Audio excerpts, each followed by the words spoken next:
কর্মসংস্থানের জন্য সেখানে আমরা যেমন এই টেকনিক্যাল ট্রেনিংগুলো দিব, একই সাথে কোন টেকনিক্যাল ট্রেনিংটা নিলে কোন দেশে গেলে তার কর্মসংস্থান খুব সহজে হবে সেই দেশের ভাষা আমরা তাদেরকে শিক্ষা দিব।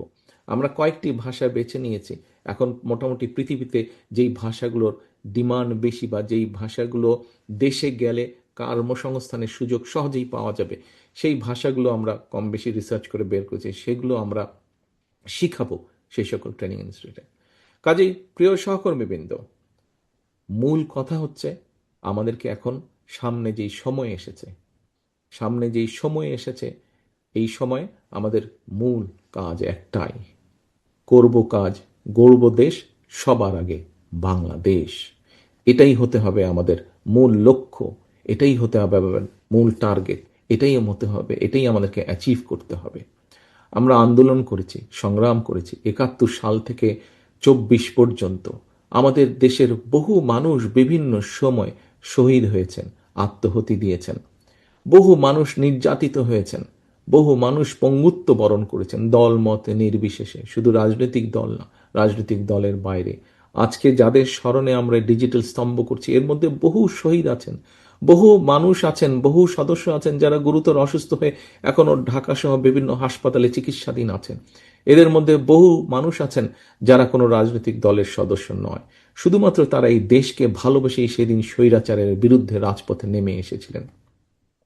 বহু মায়েরা আছেন যারা দেশকে স্বৈরাচারের কবল থেকে মুক্ত করার জন্য সেই জুলাই আগস্ট মাসে রাজপথে নেমে এসেছিলেন।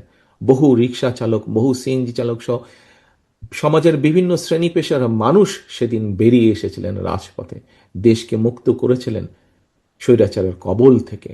আজ দেশ মুক্ত হয়েছে অত্যাচারের হাত থেকে, স্বৈরাচারের হাত থেকে। এখন কি পরবর্তী কাজ হচ্ছে দেশকে গড়া। প্রিয় সহকর্মীবৃন্দ, আপনারা বগুড়া জেলার অধিবাসী হিসাবে আপনাদের এই জেলার একজন সন্তান আছে। কে সে? মরহুম শহীদ রাষ্ট্রপতি জিয়াউর রহমান। উনি আপনাদের এই এলাকার সন্তান। আপনারা নিশ্চয়ই, আমরা সকলে গর্ববোধ করি যে 75-এর পরে দেশ স্বাধীনের পর থেকে যখন সবাই আশা করেছিল দেশটি সামনে এগিয়ে যাবে, কিন্তু তার পরিবর্তে সম্পূর্ণ ভিন্ন চিত্র দেখেছে। পরবর্তীতে যখন শহীদ রাষ্ট্রপতি জিয়াউর রহমানের হাতে দেশ পরিচালনার দায়িত্ব পড়ে, এখানে বেশ কয়েকজন সিনিয়র নেতৃবৃন্দ আছেন। খুব সম্ভব আমাদের মাহবুবুর রহমান সাহেব শহীদ জিয়ার সাথে কাজ করেছেন, আমাদের মেয়র সাহেব সহ আরো কিছু আছেন। বগুড়ার বিভিন্ন জেলা উপজেলায়, বিভিন্ন উপজেলা পৌরসভায় ছড়িয়েছে এরকম অনেক নেতা আছেন আমাদের যারা এখনো বেঁচে আছে, শহীদ জিয়ার সাথে কাজ করেছেন। সেই সময় আমরা দেখেছি কিভাবে শহীদ জিয়া ধ্বংসের কিনারায় চলে গিয়েছিল দেশ।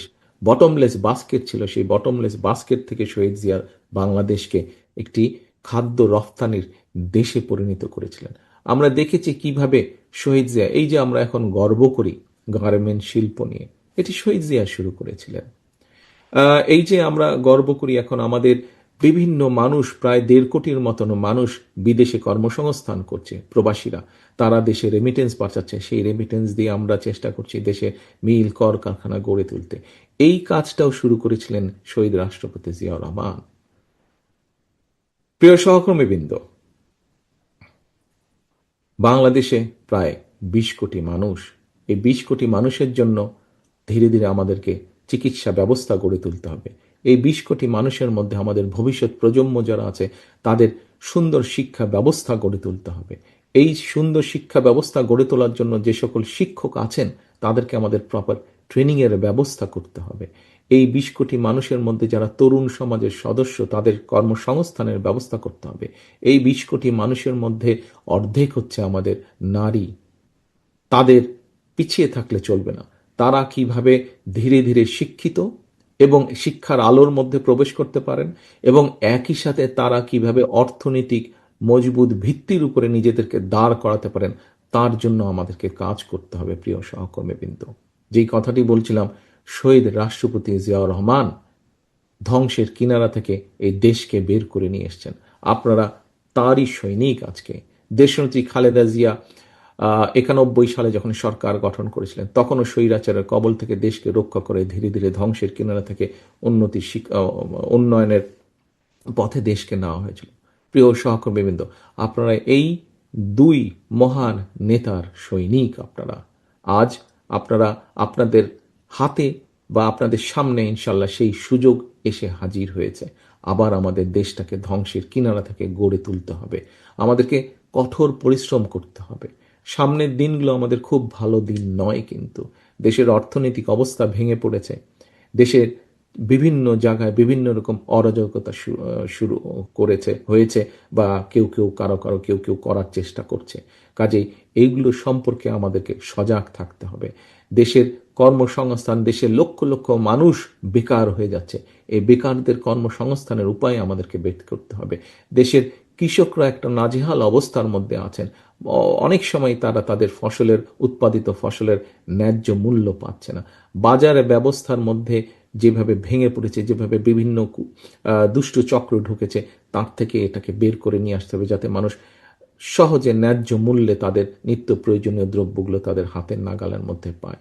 কাজেই আমরা যদি সকল কিছু বিবেচনা করি, আমাদের সামনে অনেক অনেক অনেক কাজ, আমাদের সামনে অনেক কাজ। প্রিয় সহকর্মীবৃন্দ, আমাদের সকলকে এখন ঐক্যবদ্ধ থাকতে হবে। সেটি আমরা বিএনপির নেতাকর্মীরাই হই, সেটি অন্য দলের নেতাকর্মী যারা গণতন্ত্রে বিশ্বাস করে। আজকে এই যে শহীদ ওসমান হাদি যে শহীদ হয়েছেন, যে মানুষটি শহীদ হয়েছেন, এই মানুষটিও কিন্তু গণতন্ত্রের পথেই ছিলেন। এই মানুষটিও কিন্তু আগামী নির্বাচনের একজন প্রার্থী ছিলেন। অর্থাৎ উনি একজন প্রার্থী ছিলেন, ঢাকা ৮ আসনের উনি প্রার্থী ছিলেন, এবং এটির মাধ্যমে প্রমাণিত হয় যে শহীদ ওসমান হাদি নিজেও গণতন্ত্রে বা ভোটের রাজনীতিতে বিশ্বাস করতেন উনি, এবং সেই জন্যই উনি নিজেও প্রার্থী ছিলেন।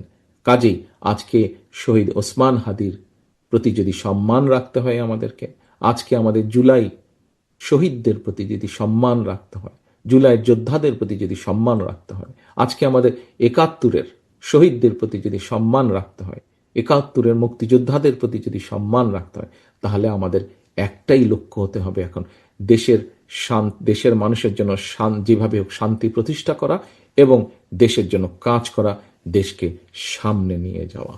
প্রিয় সহকর্মীবৃন্দ, আসেন, লক্ষ্য উদ্দেশ্য সামনের দিনে একটাই, করব কাজ, গড়ব দেশ, সবার আগে বাংলাদেশ। আল্লাহ হাফেজ। বাংলাদেশ জিন্দাবাদ। বাংলাদেশ